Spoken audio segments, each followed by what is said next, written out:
Welcome to the T1 Determined podcast, where we bridge the conversation of type 1 diabetes and endurance. I'm Joseph Anthony Marcello, a runner, a weightlifter, a mountaineer, and athlete. As someone living with T1D, I'm on a mission to uncover and share science-backed information that drives optimal performance and longevity. And as a storyteller, I'm here to explore and share incredible feats in T1D sports physiology. Let's tackle this together. Today, I sit down with T1D runner Chris Roome. Chris has run marathons, backpacked across Washington State and California, completed a Spartan Trifecta, dogsledded in the Arctic Circle, and recently accomplished a 50-mile ultra marathon. He leads a growing community of adults with T1D, hosts in-person meetups, writes a T1D Spotlight newsletter called Type-1 Trailblazers, and is currently building an adventure travel company specifically tailored for T1Ds. As we build this podcast from the ground up, your support is crucial for our continued growth. Wherever you're listening, please share this episode and others with anyone you think might benefit. Follow us on Instagram, TikTok, and X at T1D_endurance, on Facebook at T1 Determined, and visit our website, T1Determined.net. Before we dive in, a quick but vital disclaimer. I am not a medical doctor. The topics discussed and the recommendations shared by myself and our guests are personal experiences and not medical prescriptions. Use this information in a way that best suits you, and always consult your healthcare team and medical professionals before making any changes to your daily routines, management, or therapies. And now, my conversation with T1D runner Chris Roome. Chris, thank you very much for joining me today on the T1 Determined podcast. I was very much looking forward to this conversation. As somebody who never really grew up a runner, I've kind of had a shift over the past couple of years of running gets me ready for the mountains. And then I've completed a couple years ago my first marathon. And since then, I've actively been running every single week. I wouldn't say an intense runner, as others out there probably are more intense runners than myself. But hearing that you have done something amazing, marathon and then beyond a marathon, a 50-mile ultra race. My first question to you that would build into your introduction of who you are is why running? When did you get into running? And what do you love about running? So I really was never a runner ever growing up. It was actually COVID when the gym shut down. I never really was a big at-home workout guy. So me and my wife just started running in the mornings and taking walks when I got home from work, and kind of just started to fall in love with it. I don't really know if someone who's not a runner would truly understand that, but it grabs you when you do it consistently for a while. One of my best friends challenged me to do a Spartan race with him. He knew I'd say yes just because it was something I had never done. It was outdoors, it was physical, it was challenging, and I've always just been about pushing myself. So I did that first Spartan race. It was absolutely terrible. Is that a majority of running? What goes into a Spartan race? So the one I signed up for was a 10K Spartan race. It had 21 obstacles. It was at Mountain Creek in New Jersey, northern Jersey. So it's pretty much like up the mountain, through mud pits, obstacles. If you fail the obstacles, you got to do 30 burpees. I had I didn't know what Spartan was. I was absolutely miserable that day, but I was hooked when I finished. I think it took me something like 5 hours to run a 10K because I was doing burpees every 400 yards, every obstacle. I was completely gassed, but that first itch was scratched. Then I was hooked on Spartans. So for like the next 2.5, maybe 3 years, I ran a lot of Spartan races. I ran the Beast, the 21K. I ran a bunch of 5Ks, bunch of 10Ks. I did Trifecta weekends. Mm-hmm. But after the Trifecta weekend, I kind of felt like that was it. I wasn't going to podium in a Spartan. I'm a bigger guy. I'm not that much of a competitive runner. It got to the point where, like, I had finished all the races. I had gone to many different venues. There was, other than like destination races, there wasn't much room for improvement. Like, I was going to run the same venues, the same courses, the same obstacles, and maybe each year take a couple minutes off my time. Yeah. And I made the decision that, if I can run 21K and do 30 obstacles and enjoy it, can I run a 50K? Can I run a 50 mile? Can I run a 100 mile? And I decided to shift toward doing the longer duration events to continue to give myself that challenge that I was chasing by doing the Spartan races. And that's kind of where my running journey has taken me. It's been about 3.5, 4 years since I started running, and I went from maybe a half a mile a week to running ultras. Phenomenal. And I've heard the mindset before of, and I'd love for you to elaborate on this, is like when you get to that marathon, you get to 26 miles, you run 26 miles. So you know it's possible to run 26 miles. And it's kind of like something clicks in you, and correct me or build off of this. Knowing that that next 32-mile race after the 26 miles, it's just like in your mind when you're not running, you're just like, I can do that. I can totally do that. But then when you're running the last the 26 to 32 miles at that point is a really extra push. But again, it's like anything above 26.2 miles is considered an ultra. So what drew you to 50 miles exactly, as opposed to, I believe, what, the 50K is 32 miles? So I had actually done, after the New York City Marathon, that's I got into the New York City Marathon. Luckily, that was my first marathon that I ran, when I had decided I wanted to start pushing into more distances. I ran the 26.2, and I only had 9 weeks to train for it. I had never run more than 13 miles in my life. My whole training plan was get to 20 miles because anybody can run a 10K. So I knew if I hit 20 miles, I could finish 10 more K. That was it. Yep. Yep. Um, when I made the decision to run the marathon, I kind of got this thought in the back of my head, like my end game is a 100-mile race. So I ran the marathon. 3.5 weeks after the New York City Marathon, I actually ran a 50K trail. Wow. So logically, the next step for me from a 50K was to run a 50 miler. And Yeah. I'm just kind of at the point now where I'm continuing that track until I go to 100 miles. That's absolutely wonderful. I'm sure we'll talk about later in the episode what's next for you, in regard of getting ready for those 100-mile marathons. And I love how you're just like, I'm addicted to it. Yeah. It's you got hit by the bug. And I'd now like to bring type 1 diabetes into the mix of the conversation. When you first started running during COVID, how long have you had type 1 diabetes to that point?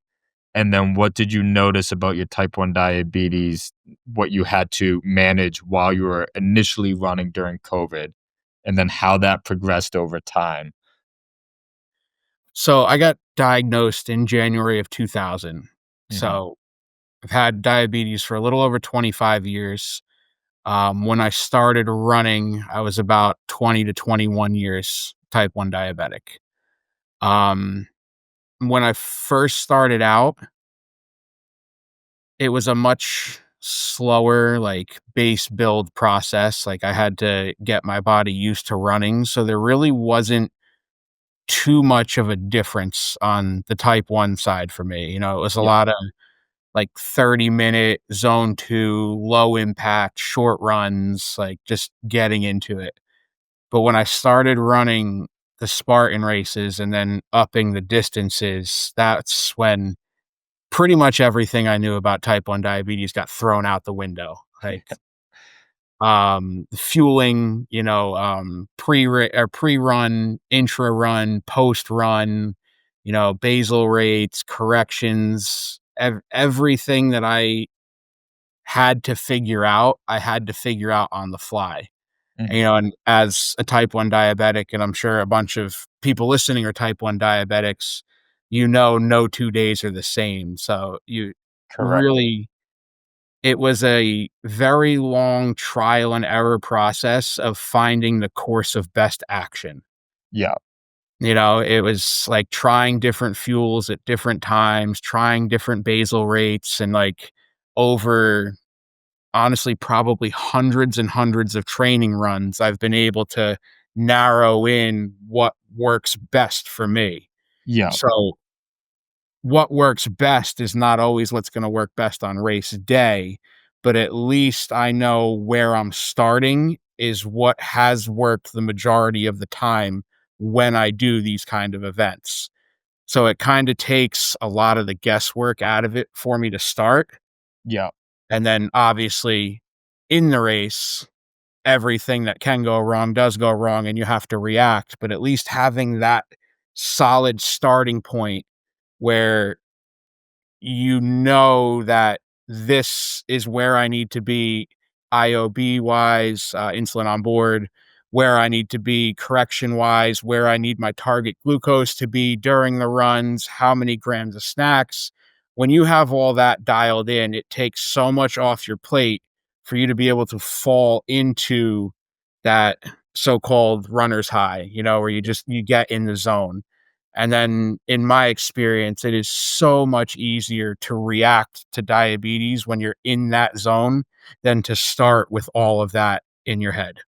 So what you're saying is develop a baseline for yourself. I'm sure it changes with intensity and it changes with length that you run, but develop the baseline so you know where you're supposed to be, you know what your target range is supposed to be, and then when in theory, and it will, hell breaks loose on the race, especially as the intensity increases and the length increases, prepare yourself to react that way. So kind of like prepare yourself for battle, to react under battle, knowing that that baseline that you're initially used to will at one point subside, but at that point you're in the runner's high and you know exactly the range that you're supposed to try to get back into.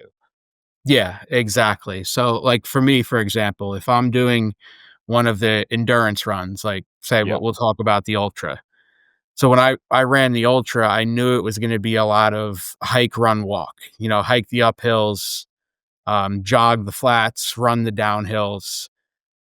Through all of my training runs, I have also established that a heart rate of 162 to 165 is my threshold. If I cross that threshold, my body releases glucose producing hormones and my glucose goes through the roof no matter what I do. I can take all the insulin in the world, it becomes a roller coaster of a battle. But if I stay under that 162 threshold on heart rate, I can run on a 50% basal and not take insulin for 20 grams of carbs every 45 minutes and have a stable blood glucose, as Yeah. long as I am staying underneath that threshold heartbeat with a relatively consistent rate of exertion. Now, if I'm doing a faster event like a 5K where I'm laying the hammer down, I actually will suspend my pump and then turn on a post-race profile, which is almost double the basal rate, Yeah. because I know I just laid the hammer down. My body is going to release all of these stress hormones and my sugar is going to go through the roof when I'm done. Yeah. But back to the point I was just saying, like it took me hundreds of runs to establish these different running profiles. So now, based off the events that I'm doing, I have three different profiles that kind of set me out to start those events where the guesswork is out of it. And then it's just react what happens on course. That's really cool. And just so the audience knows, you're on the pump, and that's a really cool system that you can create different profiles and go into different settings. And it's almost like you use what wouldn't be considered a quote unquote normal profile. You'll use it for your advantage. Yes. Yep. Very Yeah, cool. exactly. I have the tandem and the Dexcom closed loop system. So Yeah. I just set the basal rates, the target, the correction rates, and each profile is set for the different things. I have them labeled like fast race, long race, normal, and post race. And wherever I'm at or whatever I'm doing, those are the profiles I just go to. That's And a that's, wonderful tool. yeah, it puts me in the best the best situation for me to succeed in what Mhm. I'm. And how so I assume, again, kinda continuing off your point, that didn't take you overnight to figure out that and it probably changed. And how often do you change those settings? It's so where I have it now, it took me about 2.5 to 3 years to figure out where the levels are now. Yeah, But obviously, there's many different factors that can change it, where my where my site is. If my site's in my abdomen, I absorb it faster than if my site's in my arm. If I'm running in the cold or if I'm running in the heat, if I'm running in the sun or if it's a cloudy day, like there's so many different factors that come into play, which is why it's generally a baseline. Like I know the majority of the time this is going to keep me at this level. So again, it's for me having those profiles is having that peace of mind at the start because yep, there's always so many emotions and so many things going on at the start of an event to be able to take the infinite amount of decisions and variables around type 1 diabetes out for the beginning of the race allows me to focus on my pace. It allows me to focus on my breathing. It allows me to watch my heart rate. And I have all my focus on that to fall into my race strategy. And then I start watching my type 1. yeah. Now, obviously, it doesn't always work that way, but I'm putting myself in a much better chance of succeeding in that plan with these profiles. Especially since your races are long, and I think I can relate it. What When I run, it's obviously not as long, but I know that right before I run, say if I'm doing like a 10-mile run, training run, for example, I'll have a one of the Goo energy gels, and again, not affiliated with Gatorade or Goo at all, but it's just something that I use and I love it. And I'll take it, and I know for at least 2 to 3 miles, my blood sugar will be good no matter what, no matter where I am. If I take that and I wait 5 to 10 minutes before I run, I have a guaranteed 2 to 3 miles. It's very rare that those 2 to 3 miles aren't guaranteed for me. At that 2 to 3 miles, again, there's so many factors that come into play. Sometimes the sun's beating down and it's really hot, and it's actually throwing my heart rate a little up, and I'm good to go for another 2 or so miles. And sometimes I'm like at mile 3 and my sugar's at like 85, and I'm like, I got to take another one of those. So there's so many other factors up until that point. But I think you hit it spot on where you can prepare yourself for the beginning, because at least for me, by those 2 to 3 miles, I then get into a running zone. As I'm sure with you, by the time you have that effect of type 1 diabetes, you enable yourself to put yourself in a position to then make another decision going forward. Yeah. Yep. And it all like what you were just touching on, it all goes down to training. Do it in training and see how you react. Every little thing. Like I started with fueling. I started every 45 minutes. Then I started, every 3 miles, and then I went to every 20 minutes. And, every run was not successful, but Yeah. every run taught me either I can't do that or this works this way. And, that's how I was able to build to find the best possible thing for myself. There is no, and I'm sure most people listening know there is no one size fits all or cookie cutter program for type 1 diabetes. Like to succeed in physical events like this, it takes every single failure in practice to set you up to succeed on the actual day of the event.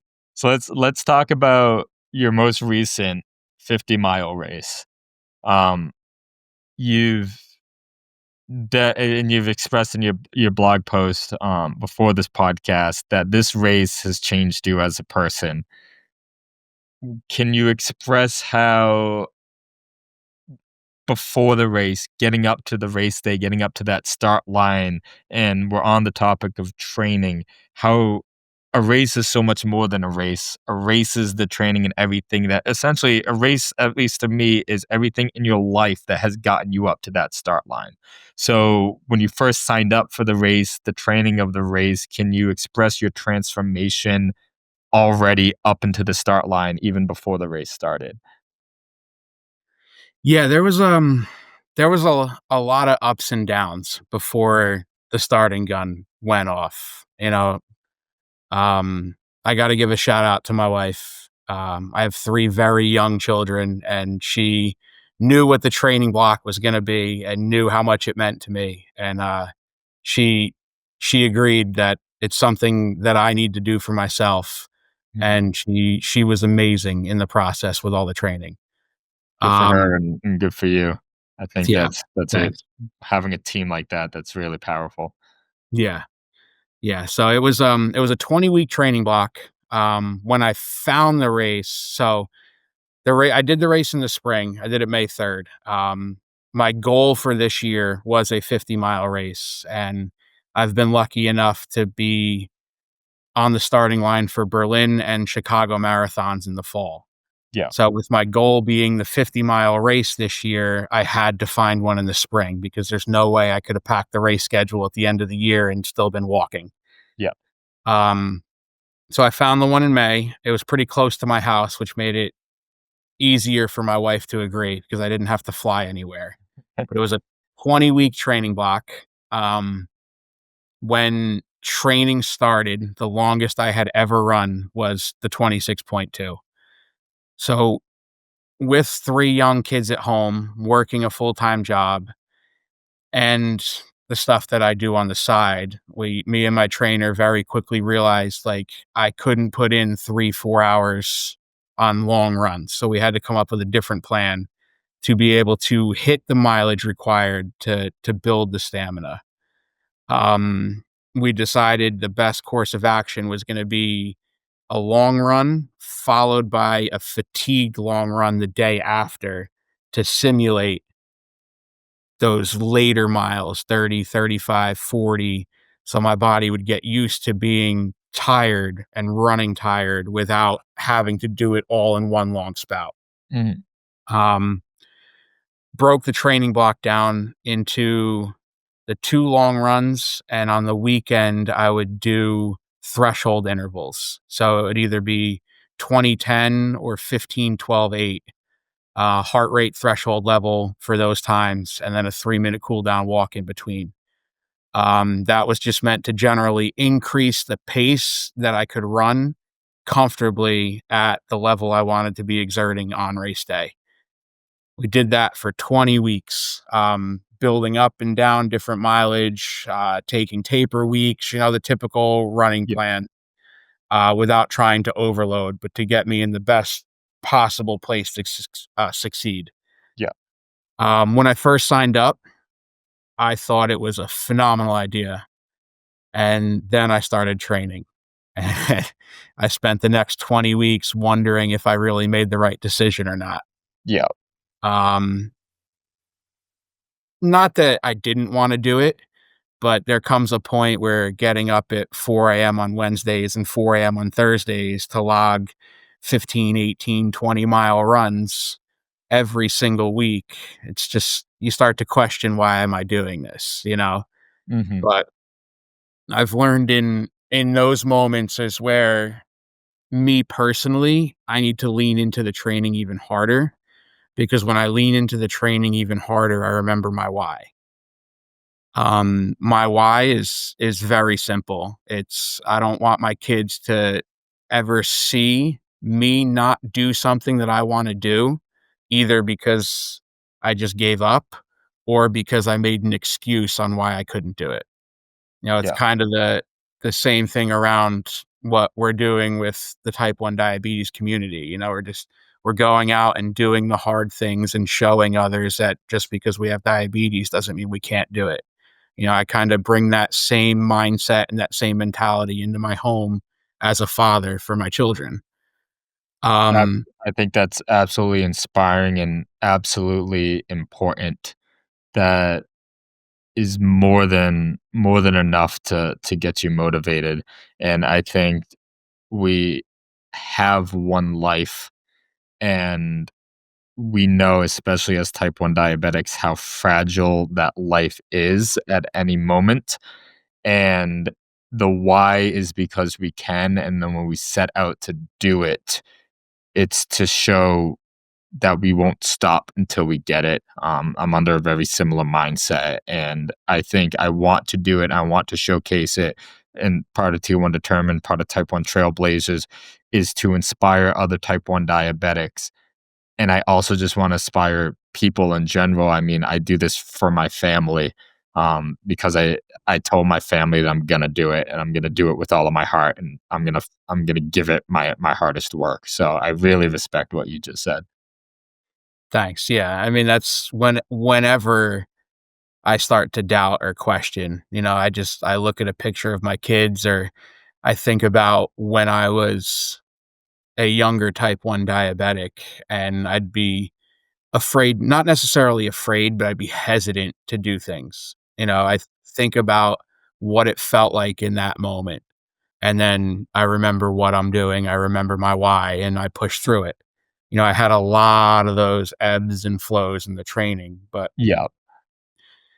as race day approached, I felt really confident. I felt really prepared. Um, I felt like I was doing it for a lot more than just myself. I had put all over my social media, like the training and leading up to it. And, that's another part of my motivation is when I blast it all out there for everyone else. If I take my foot off the gas, there's so many more people than just myself that's getting let down. Mm. I kind of use that as a motivational source too. Yeah, give So yourself that when added pressure. Yeah, yeah. So when race day approached and I got to the venue, I felt like I had thousands of other people with me at the race, Yeah, and and that's not just pressure, that's gotta be a good feeling too, not yeah, yeah, just knowing that there's I didn't people take it as supporting you. pressure. Yeah, I Mhm. didn't take it as pressure at all. I took it as like a motivation, Yeah, more like they were there to lift me up when I needed it. yeah, And yeah, then we got to race day, and it was time to do it.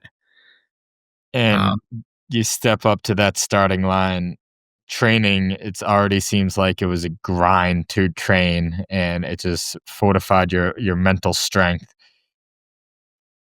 You talked about earlier how you put yourself in a position to be well managed for the first part of the race. Let's go into, and you kind of did this in the blog. I would love for you to walk through at what point was it mile 13? I think you said that you started to really have to focus on your diabetes management. And then if we could kind of walk through those mile checkpoints by checkpoints.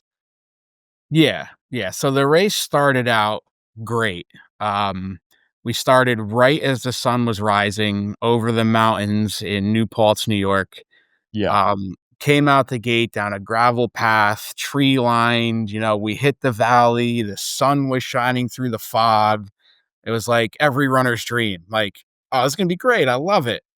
And then we had to go uphill. you know? So it's like a very short, quick start, but everything went smooth from the beginning. I think it was 13 about 13 miles. It was just like a typical trail run. I had done hundreds of trail runs up and down mountains at that distance. So it really wasn't too much of a problem for me, but when I hit mile 13, I was starting to get real bad pains in my feet. Now, I had always trained in wide toe box shoes and ultras on Mm. trails. I've Yeah. always run in ultras. This was the pair of ultras that I trained in. So I honestly do not know what happened on race day, but both of my pinky toes, the nails were rubbing the toe box, and it was Mm. just a searing pain. Um, Diabetes wise, everything was good for Yeah. the first 13 miles. That pain, I didn't really know where it was going to go or what was going to happen. I honestly thought I was going to be one of those runners that takes their socks off and there's like no toenails. Thank God that didn't happen. But it just got to a point where I was no longer feeling it. I'd like to say it just went numb. Yeah. I mean, there was probably a lot more things going on, a lot more different areas of pain in the body, different things on my mind where I wasn't focusing on it as much. But that kind of snapped me out of that runner's high, and it really hit me with the first time with the reality of like, this is going to be a long day, you know? Yeah. Yeah. Um, I think it's ironic that it's something not type 1 related, because I mean, I think there's the truth that on top of type 1 diabetes, we have to manage every other aspect that can happen. yeah, yeah, exactly. So my fueling strategy and everything was pretty much like it is for every course. The race itself had a aid station, different varying levels, but like a basic aid station with gels, banana, clementines, everything was between every 2.5 and 4 miles. So I always run with a vest just because I carry insulin, I carry a shot if I lose my sight, I carry extra electrolytes, like I carry everything I need on me in case diabetes happens in between checkpoints. You know, I can always re-up on food, but I can't always get my hands on a bottle of insulin or a pump site or something like that if I need it. Mhm. Um, the plan was working great for a long time, honestly. If I were to go back and pull up my blood sugar graph from the race day, I probably ran the first half 26.2 or 25 at that point. It wasn't 26.2, it was 25. Yeah. But I probably ran the first half at exactly what I was talking to earlier, kind of not covering for 30 grams of carbohydrates. I was on the race profile and I was pretty much bouncing between like 90 and 140 the Yeah. whole race. Couple points where like we turned uphill. I was exerting more. I took on fuel a little bit quicker than I normally would just because I knew I was exerting more. Like Yeah. again, going back to touching on the training runs, like I knew my body was going to react in this way. Let me get Yeah, ahead. so you prepped yourself and Yeah. kinda like you're just looking at elevation in front of you, so you know that your heart rate's about to dramatically increase with that elevation. Would you ate on the run, correct? So you'd fuel Yeah. up on the run, on the move? Yeah. Yeah. Everything was on the move. Well, except for the end of the race when I chose to sit and enjoy a little bit, but Yeah. most And of it, the majority of it was on the run. when you would ingest and fuel up, how long while moving? Because I mean, you have to anticipate correctly. Say if you have elevation out in front of you, and you know, say in like a quarter mile you're about to go up, and you have to fuel, kind of anticipating that. Do you know how long does that fuel hit you instantly, or do you try to prep it a little ahead of time? And I guess when you're in a race like that, you really can't see too much ahead of time. So how did you prepare for situations like that? So with this particular race, looking at the course, I knew the steeper uphills. I knew where they were on the course. Mhm. So coming into them, I knew when I needed to take on fuel a little bit earlier than I wanted to. I knew when to delay fuel or if the uphill was quick, not I didn't have to worry about it because it would have been out of the way fast. Yeah, Knowing those things, I was able to adapt and plan on the go for them. I knew what was coming and when it was coming. For me personally, when I start an uphill, I'll immediately take half a gel. yeah, And then if my heart rate goes above the range I alluded to earlier, I'll take the other half of the gel, yeah, regardless of the timing in between. If I had just had a gel 10 minutes ago and then I hit an uphill, I'm taking half a gel yeah. and I'm reacting off of that based on the heart rate. So you Um, buffer. yeah, if I don't cross that heart rate threshold, or if the uphill is maybe only a quarter mile to a third of a mile, I won't take on the other half of the gel. But anything over a half mile on a sustained uphill, I know I have to start taking on some carbs because I'm gonna burn it because the RPE is gonna go up, the heart rate's gonna go up. It's all gonna get thrown into the mix of what's coming next. So Completely. again, plenty of preparation, plenty of testing. Like, obviously, I didn't walk into the race knowing if I take half a gel now and then half a gel at this point. It was lots of uphill running testing to hone in, much like the profiles on the insulin pump, that this is the best course of action. I respond best to this with my sugars. So finding that out helps a lot with the fluctuation of the race terrains, especially running through the mountains for me. I think it's great that with all this considered in your mind that you had that first 25 miles locked, like you prepared for it. That within itself is an accomplishment. That's basically a full marathon. Yeah, yeah, yeah. I actually, when I hit the 25 point, I felt really good, and I got, borderline a little cocky. Not that I did anything out Like, here. this is like a movie. It's like everything is really good, and then now we're about to hit the Yeah, the yeah, end of the first exactly. act into the second act. Yeah, exactly. I kinda, not that I stepped on the gas or got a little lax in anything, but I felt really good, I felt really confident, and I was starting to wonder if I made this out to be harder than it was really gonna be, Yeah, and, I got humbled very quickly on the second half. Um, let's see, I think it was what, I put in mile 23, so right before the halfway point, yeah, I got my first cramp. okay, Now cramps for me in mountain running are kinda common. Um, Being a bigger guy and a trail runner, I tend to, if my stride is too long, I tend to cramp very quickly, and it's, for me, it's kind of more of just a, "Hey, slow down," is what my body's telling me, which is why in the blog I said I was able to walk it off rather quickly. yeah, Um, I had just never cramped at that distance before, so I really didn't know what was gonna happen, but within 3 or 4 minutes of just walking and taking on a little bit extra electrolytes, it was I was good to go. So it was really, the cramp was more just my body telling me to slow down, kinda yeah, the giving you first more step in time. the humbling process there. I tend to, especially on the uphills, I tend to lengthen my stride, which then activates the muscles in different ways from what they just did for 20 something miles. And the body tends to fight back. Yeah. I don't know if you're familiar with that at all, if that happens to you, but it does So happen to me quite frequently.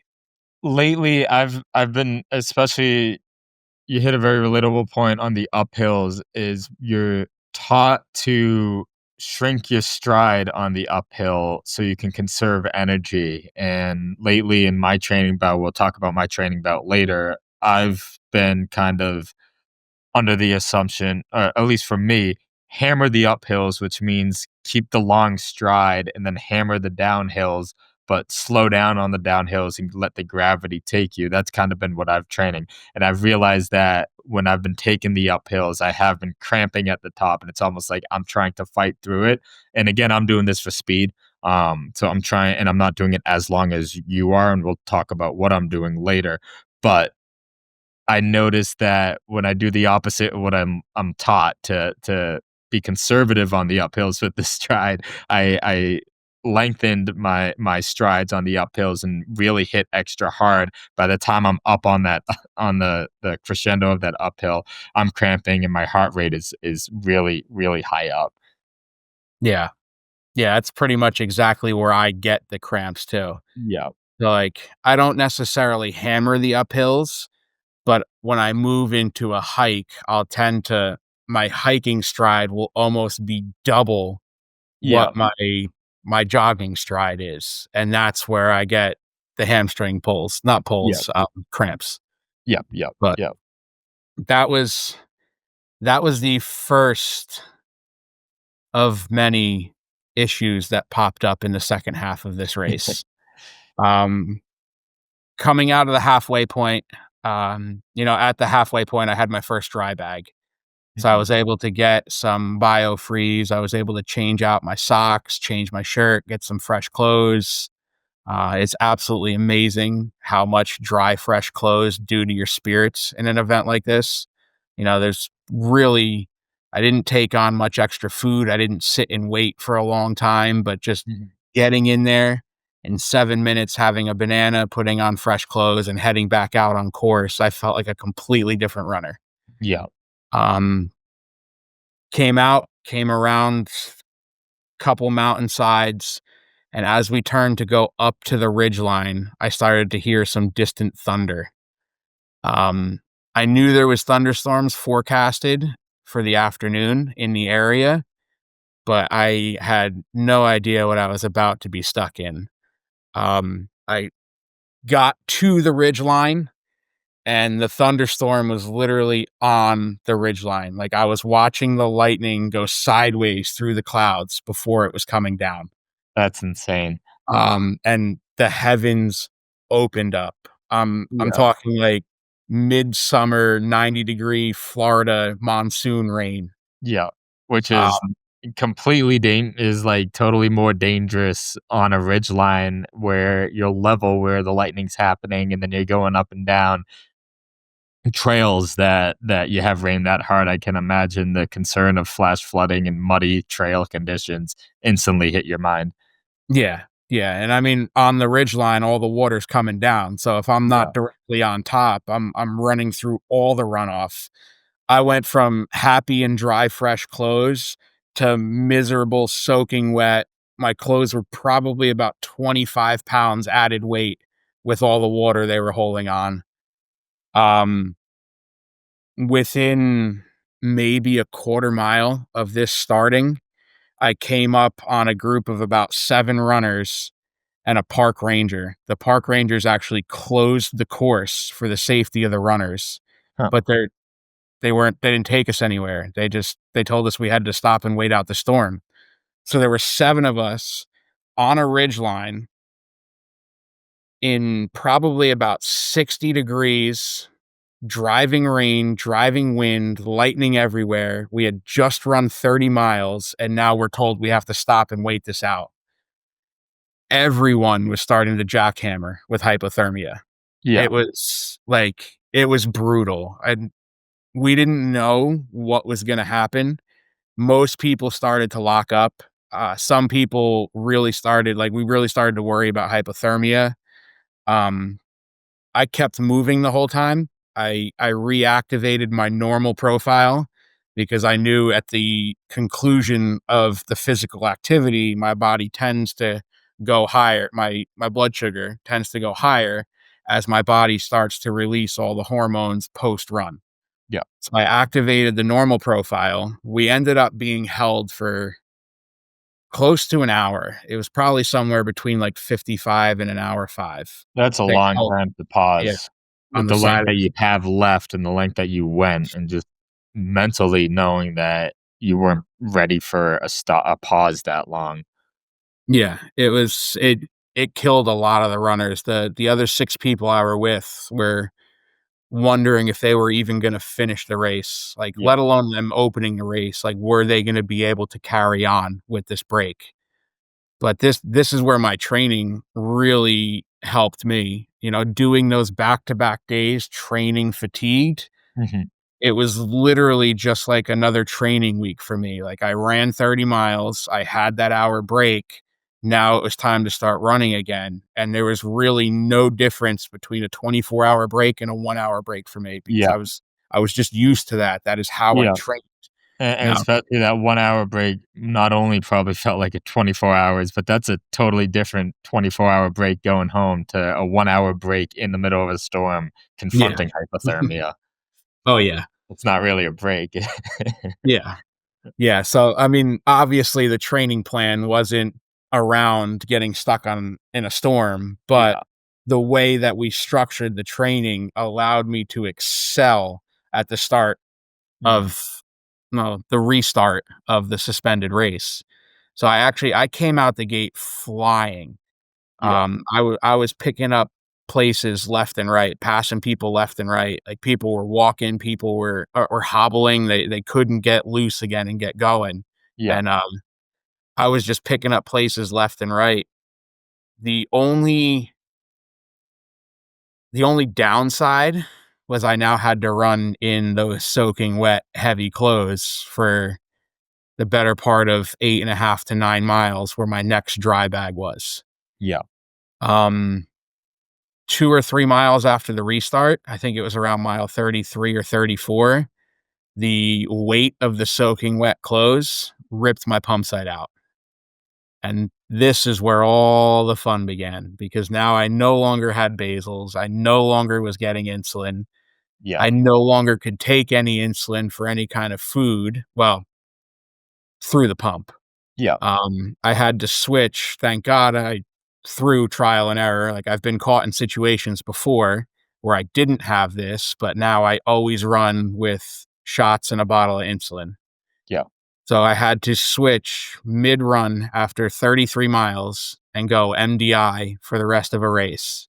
And let's double click because I think this is extremely important how you were so ready to switch to MDIs and how again it seems like you're obstacle after obstacle. You're just like, all right, I've faced this before in my training. I know what to do. Let's move on.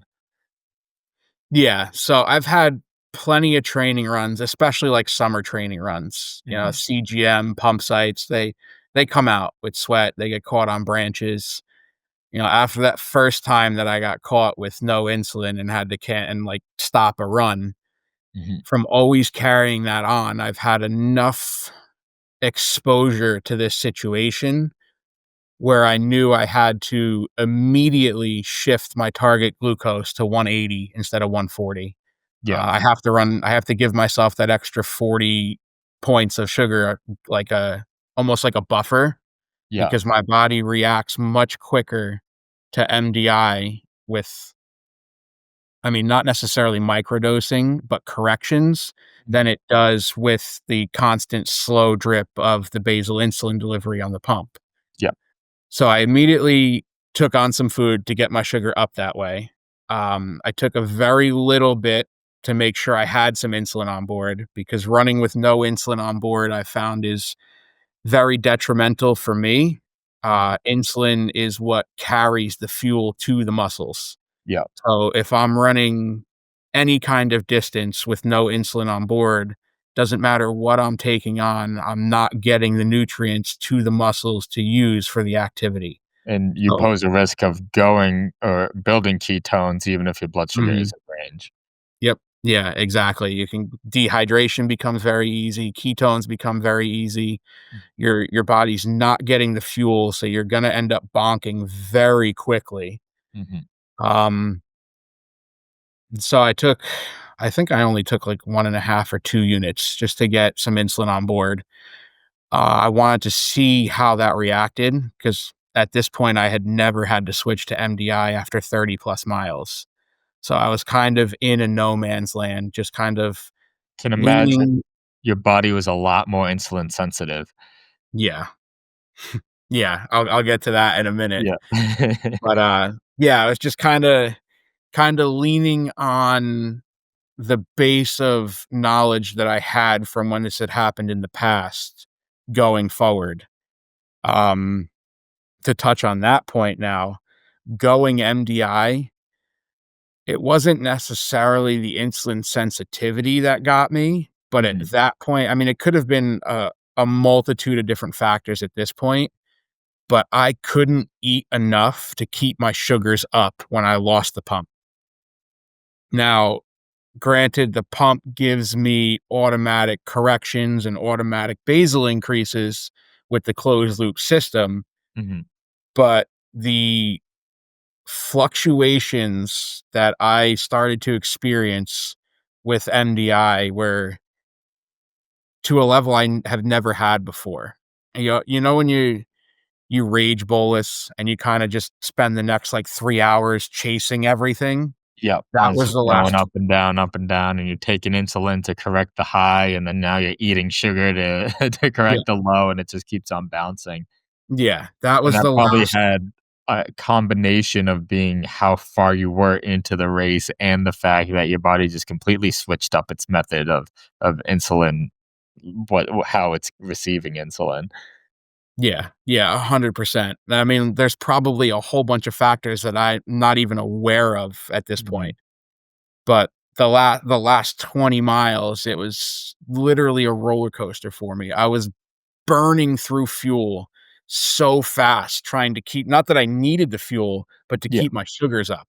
yeah, So, I was going aid station to aid station, stuffing as much stuff as I could in my vest, yeah, and within 2 miles, I was probably about 140 grams of carbohydrates every 2 miles, and I was still trying to chase the blood sugars back up into a safe zone. yeah. That's insane. Um, That is a huge amount of carbs for your yeah, oh, body. yeah, Essentially, your body's just you is soaking every single piece of sugar that you're eating. yeah, yeah. The only good part about that is Mhm. I became so focused on my T1D, those last 20 miles, that the 20 miles seemed to go by very quickly because I wasn't focusing on the pace. I Mhm. wasn't focusing on what hurt. I wasn't thinking about the next uphill, the next downhill, doing this here or trying to do that there. Like my focus all became on getting through the race, making sure that type 1 diabetes does not give me a DNF for this Yeah. race. Yeah, and became a game within itself of managing that, and that was your focus, that was your game. It was like, did you come up with a on the spot, come up with a system of trying to calculate how many carbs you needed per mile, or was it kinda just, figured out as you went? It was just to figure it out as I went. I mean, it was a steady increase over quite a bit of miles 'cause, the first one, like, what I had didn't last very long, so then I had to slow down the pace to make sure I got to the aid station to get more carbohydrates. So then with more carbohydrates, I changed up the eating timing, the fueling timing, and Mhm. it was pretty much became an aid station to aid station race. Yeah. You know, like How most often were there aid stations? it was every 2.5 to every 4 miles, depending Okay, on so what. that's spaced reasonably that you could Yeah, manage. yeah, if it wasn't that close, I probably would have DNF'd the race because I wouldn't have been able to carry enough fuel on me to Yeah, get from station to station. You know, I know normally, like, you break your races down to 1 mile at a time or 1 aid station at a time, but when your aid station literally becomes your key to finish or your detriment to not finishing, it becomes a whole different struggle within. I went to places in my head that I don't think I've ever been before, but not necessarily in a negative way. Um, to be very cliche, I became unbelievably type 1 determined. I mhm, was going to figure out how to finish this. I was going to finish in the time that I planned on finishing, and I was not going to let these sugars stop me. I changed up the fueling strategies, like I said. I changed up pace, like I said. I changed up hydration. It actually, I found out, like, looking back on my race recap, when I increased my electrolyte consumption by an additional 1,000 milliliters every 5 miles, I was able to level out a little bit better than when I was taking on the 500 that I was taking on between yeah, every 5 miles. and Now, you I don't figured really. it out within within a short time frame. It's amazing how you completely adjusted. Yeah, and I mean, I can't even say that it was necessarily me making decisions in the moment. I think it Yeah, was more just being hypersensitive to what was going on in my body at that yeah, time and yeah, making that the number one priority. You know, any decision I made in the moment could have gone south yeah, because I had never had to make decisions to that level before. in that environment at all. Um, Luckily for me, they all turned out to get me to the finish line, Yeah, and and that's all I I think it's a testament too because when you're so that zoned in and you're so quote unquote determined, diabetes obviously is now becoming a huge motivation to you, but your body also sees life and death and kind of in a parable sort of sense that the finishing the race is life, finishing the race is succeeding. So you're put in a quote unquote, at least from a body's perspective, a survival situation where your governor can just be controlling what you're doing and every single decision that you make, you're not putting so much thought into it until you after the race. Now you're looking back and looking at how calculated those thoughts were. And they probably did go right because your body was in that survival mode. Yeah. Yeah, I 100% agree, and that kinda elaborates more on, like, the I went to places mentally that I had never been before. Mhm. You know, it was kind of like the decision was taken away. It was just, "Do this, do Yeah. this, do this, do this," and I just kept reacting off of that. But getting to that point, you know, take the type 1 out of it, but, like, Yeah. getting to that point with physical exertion, that's why I keep doing these kind of things because I love going to that place where, like, it looks very grim. It doesn't look like I can do it. I may not think I can do it, but I go to that place and prove to myself that I can do it, and then I go do it. Yeah. That's why I keep pushing further and further and further with these distances, with these challenges, because it's not just to say I did it. It's to prove to myself that I'm physically, mentally, and spiritually capable of so much more than I think I am. You know, From and everyone's like that. Like, that's I mean, if I could give a challenge to everyone, it's go do something that you don't think you can do. If you train for it, you'll surprise yourself at how far and what you can actually accomplish. You have completely verbalized a sensation that I have personally felt before. And I don't see myself as somebody who's good at putting thoughts into words. And that was probably as good as you can get. Everything you described is exactly what I have felt, which means it is what other people have feel when they put themselves in tough situations. And again, it's not even in that moment you realize how tough the situation is, but it's afterwards where you're just like, "Oh, wow, I actually accomplished that." Yeah. Yeah, oh, I put in the blog post, if you asked me 4 years ago if I was gonna run for 15 straight hours through a thunderstorm and 50 miles with type Yeah, 1 diabetes, I would've laughed at you. I would've yeah, never thought it, but yeah, it started as a 5K, then a yeah, 10K, then a half, then a full, and it and continues it to just go, and keeps stepping higher and higher, you I've know? heard a phrase before of, "Nobody wants to run a marathon while they're running a marathon," and everybody signs up for a marathon while they're sitting at their desk. Yeah, yep. Or once they finish a marathon. Yeah, yep, that's it too. Yep, Yeah, yep. yep. Yeah, that's So just that feeling of crossing the finish line, like that first breath of like, "I just did that," is what I absolutely love. let's get to close to that point because once you're working with MDIs in this race, you're getting closer to that finish line, but you also can't hide the fact that your body is getting completely shot. So, what was that like for you to start to push through the final miles? So I got to I think it was about 44. Yeah, I felt pretty good up until around mile 44. Um, at mile 44, I started to notice my body was starting to break down pretty good. I was getting a little clumsy with foot placement. I was a little off balance. Pace was a little off. Like I felt like I was breaking down. Um, for me, when I start to feel that, I know there's inevitable bonk coming. yeah. It's just a matter of when. Mhm. Bonk is just like when you hit that wall, you no matter what you do, you're just kind of you're stuck there. Knowing it was coming, I loaded up on gels and electrolytes. I tried to get ahead of it. I spent the next 2 miles kind of bouncing between walking and running at pace. I didn't wanna overload.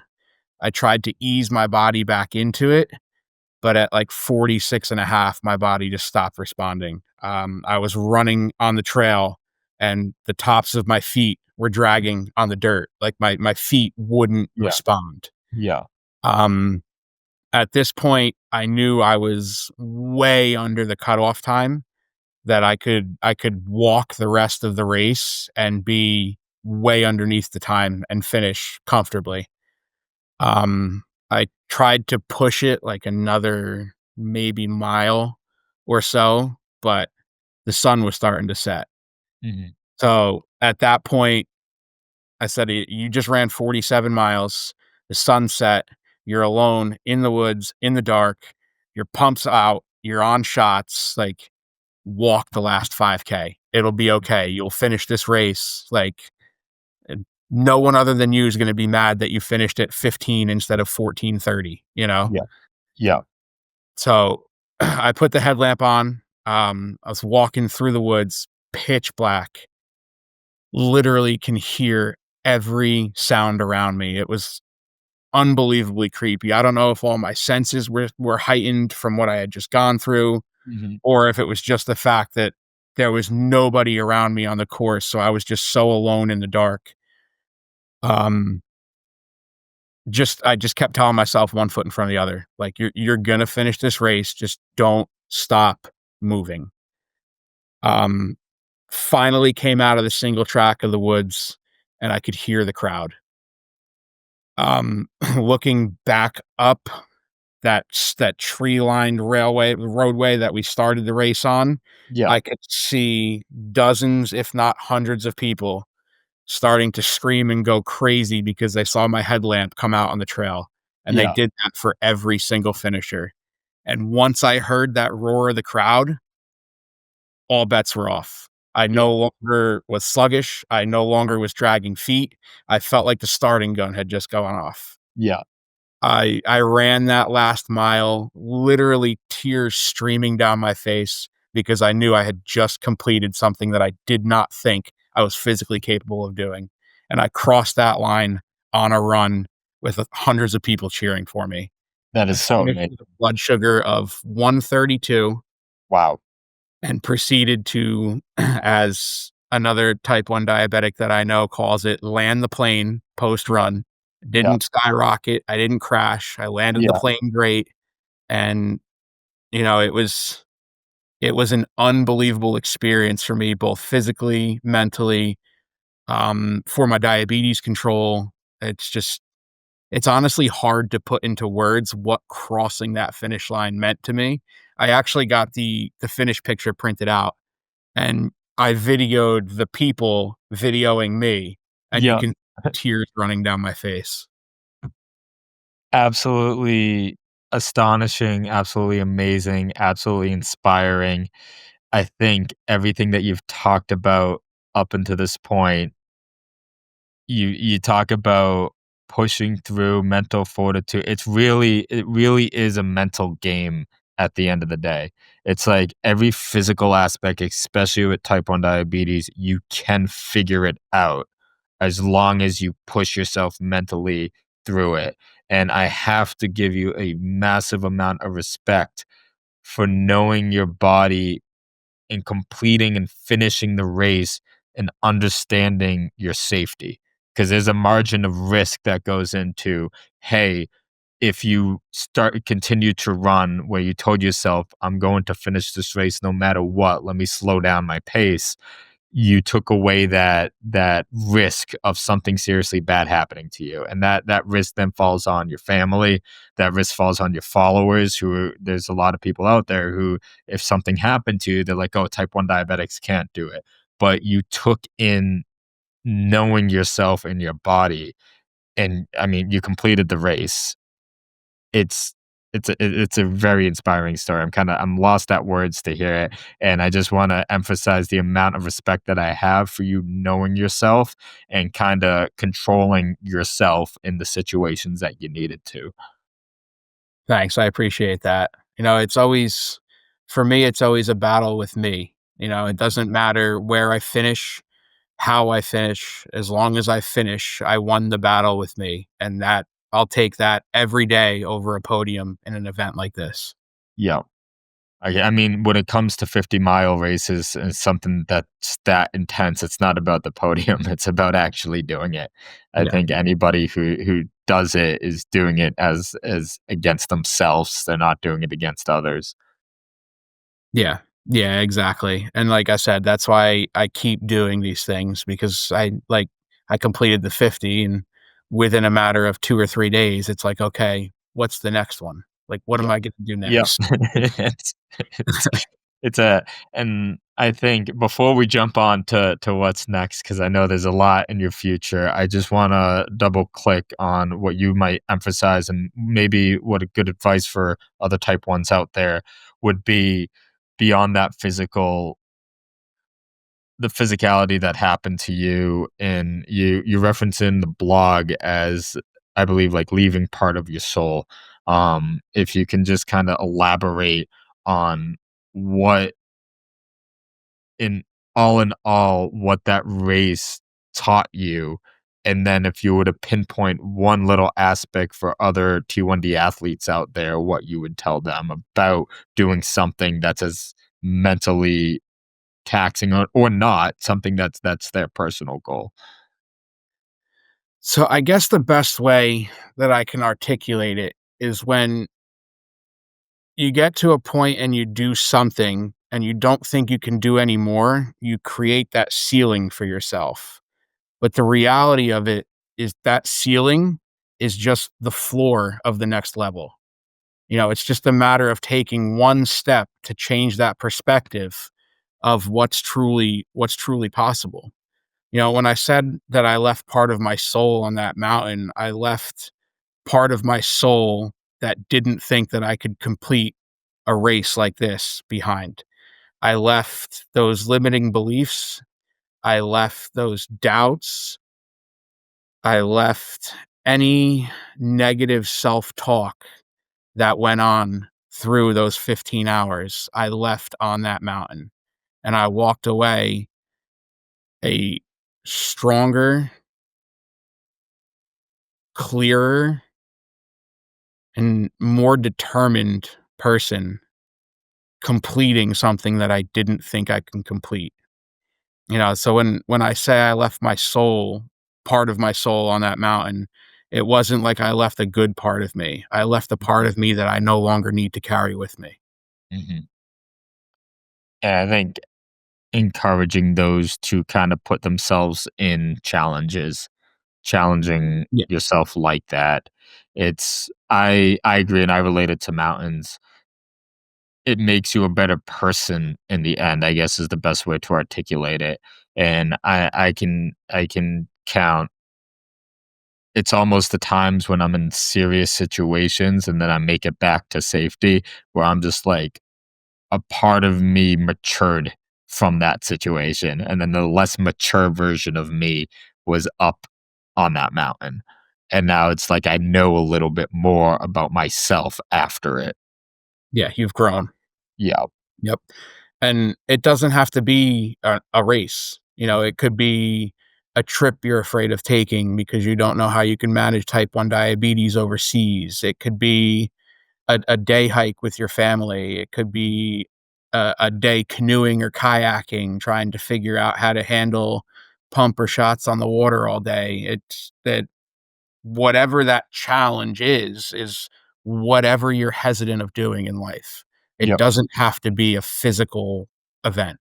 Nope. And it's what it means for you. Each person has their own challenges, goals, aspirations, and obstacles that they have to go through, especially while managing type 1. And type 1 reacts so differently in every person. Um, Mhm.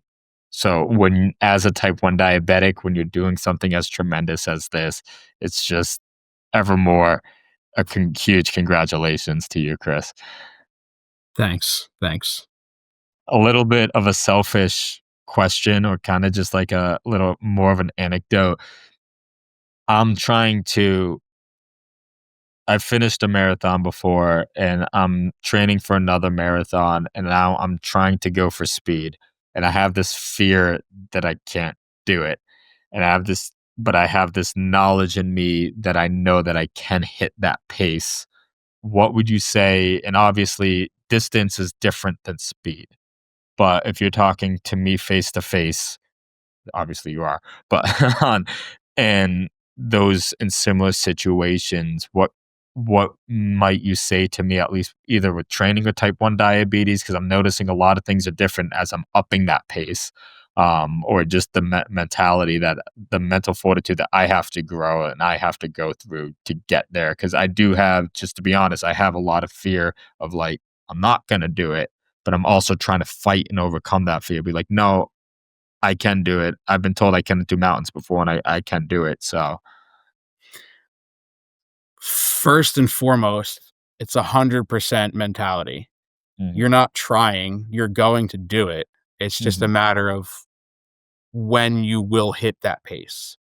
You know, if you put an unrealistic timeline on it, then you're setting yourself up for letdown.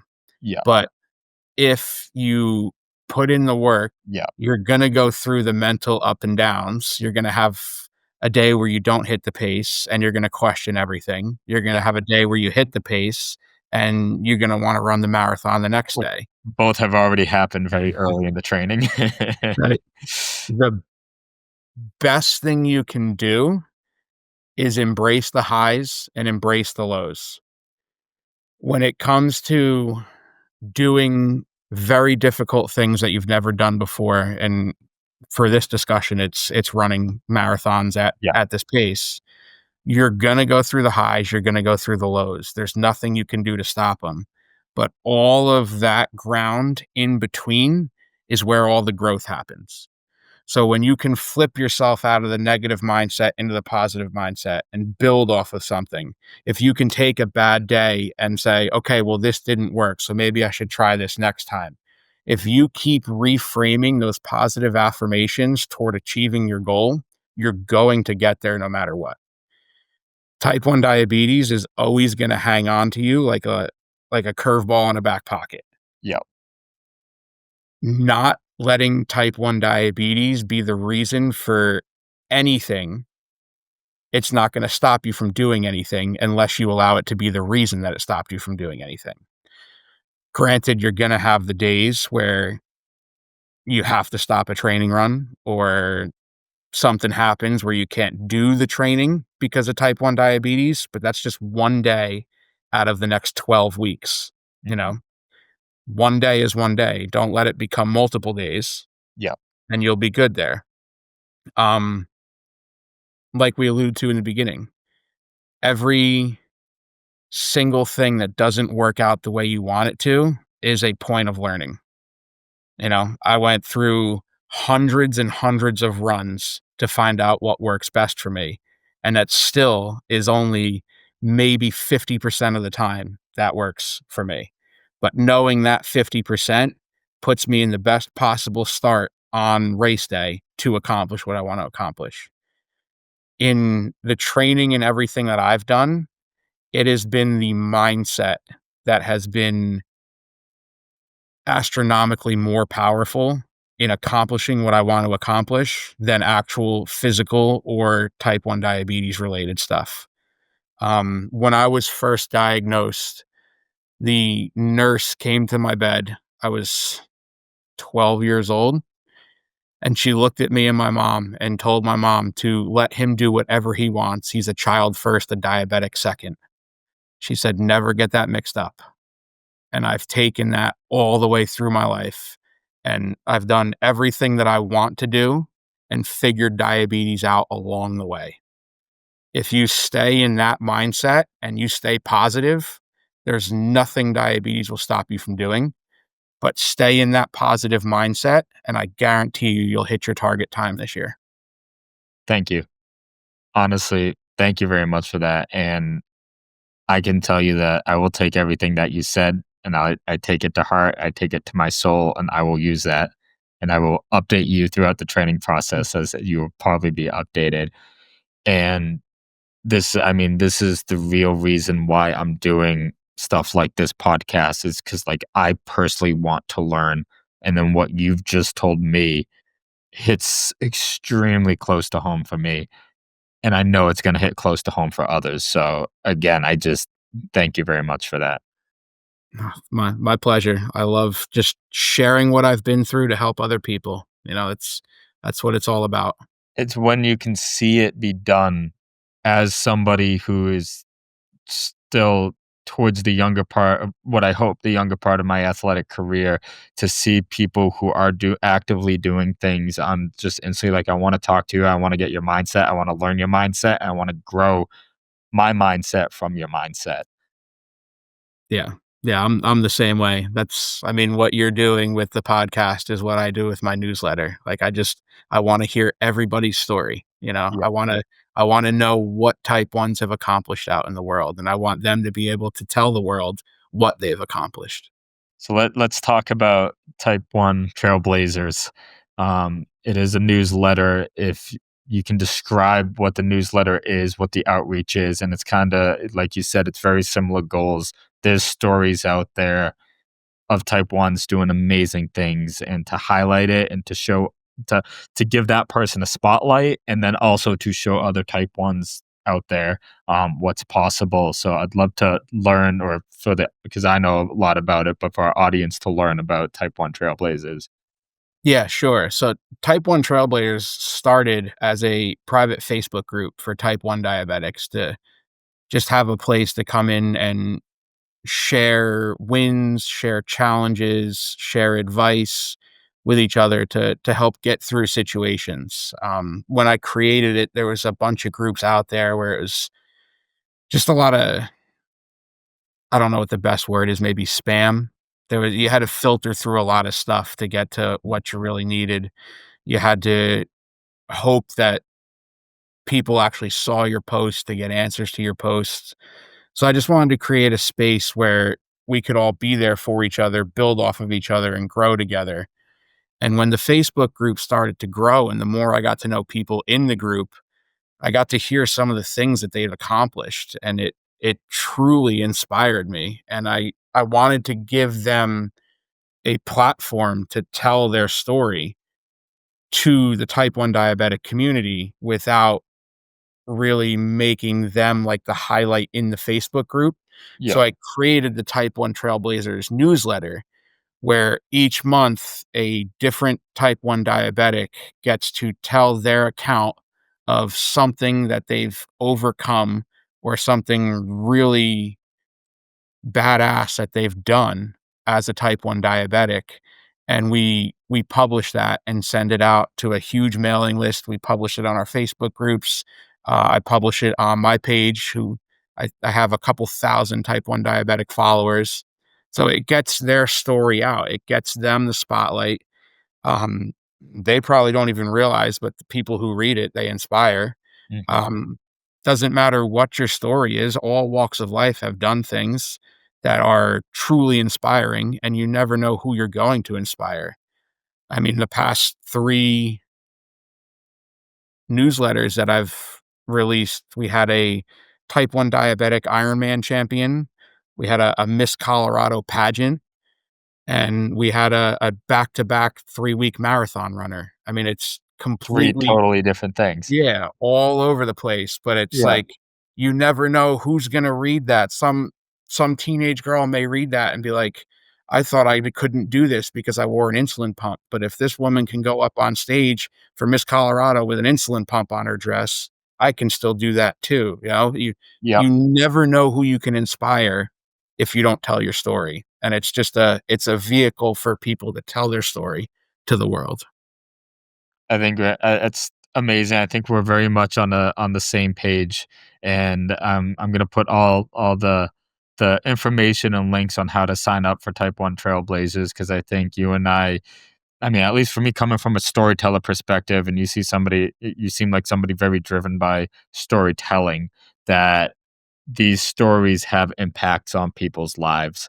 And if we become a vessel for a message to get out there, then it's an important mission, and it makes me feel personally good at the end of the day, but it also reminds me how vital that is, how vital Mhm. we were both at one point. That person, that kid, late adolescent for me in the hospital, told that our lives are going to change for the rest of our lives, Yeah. and it seems at some points the rest of the world says you can't do this, and we are blessed at 2 situations in hospitals where we've been blessed with people who told us we can, but it is a blessing to then be that. I I want to be how that nurse was to you and how that nurse that I had was to me, who gave me the article about a mountaineer who climbed Mount Everest as soon as I got diagnosed. I want to be that vessel, as I'm sure you want to be that vessel to another kid who instantly gets this life altering condition. Is like, I can't do it. And then all of a sudden it's just like, no, wait, there's a whole slew of stories out there that you can read, listen, follow, and learn from these people because you totally can do it. Yeah, exactly. And the type 1 diabetic community is everything. It's I've leaned into it so much as I've gotten older because there was no social media when I was a kid. Yeah. I got that connection and inspiration from a type 1 diabetic camp when I was younger. And then when I moved on past that age, I kind of was in that void where I didn't really have much connection, and then social media came around. It's like the entire community is so powerful together. And now there's a way for everyone to stay connected and to help Mhm. and to inspire and to encourage each other to go out and do these things and to make sure people know that's out there. I feel is very important. How can people contact you directly? We're going to provide links for the Type 1 Trailblazer information, even if that's just an email we can provide. But how can people reach out to you and Type 1 Trailblazers directly to get involved? So all of my stuff is done through my social media platforms, Instagram and Facebook. Chris Roome on both of them. I think one's me a picture of a New York City marathon, and one's a picture of me on a mountain somewhere. No. Um, Type 1 Trailblazers, if you just search the private group, you just pretty much got to let me know if you're a type 1 diabetic or not and for how long. And that's how I just filter out bots. Mhm. I don't deny anybody. If you're a type 1 diabetic, you are more than welcome to join. We would love to have you. I would love to hear from anyone personally. My email, we can drop in the links as well. If you want at the end of this, it's rome.christopher@gmail.com. I actually am very excited to announce that I am looking to start building a type 1 diabetic adventure business by type 1s for type 1s. We're in the very early process of getting this together and going, but the whole aim is to host and conduct bucket list caliber adventures for type 1 diabetics. Smaller groups, probably 15, 10 to 15, depending on the trip. Mhm. By bucket list caliber adventures, I'm talking like climb Kilimanjaro or go snorkeling, run marathons, dog sledding in the Arctic Circle. The entire company is going to be run by type 1 diabetics, medical staff, and educators in the type 1 diabetic space to provide that community aspect of, hey, we know what you're living with. We know what's going on. We understand you. Let's go do all this together. And let's build that confidence. Let's build that independence and let's go do something really fun together. Absolutely amazing. Please let me know how I can personally get involved because I'd love to help out in any sort of logistics. And I will definitely, when it's ready to be pushed out there, help push that out there. I'll definitely keep you updated. I appreciate it. Chris, you can sense my admiration for you and our discussion today. I believe it's extremely impactful, inspirational, everything. And I can't thank you enough. And I'd love to leave our conversation with one final question because I'm pretty sure I know the answer to it. But what's next for you? 2020, well, I have the end of the year. I have Berlin and Chicago back to back, 3 weeks apart. After New York, I decided I was going to chase the 6-star medal. Good So for I've you. got races 2 and 3 coming up. Yep. 2026 goal is 100K, and then 2027 will be the 100-mile. There we go. Whatever else falls in between. Well, you got myself and the entire T1 Determined team cheering for you, and we'll be on the sideline supporting you every step of the way, and we can't wait to see the progress. Thanks. I appreciate it. I love what you're doing here, man.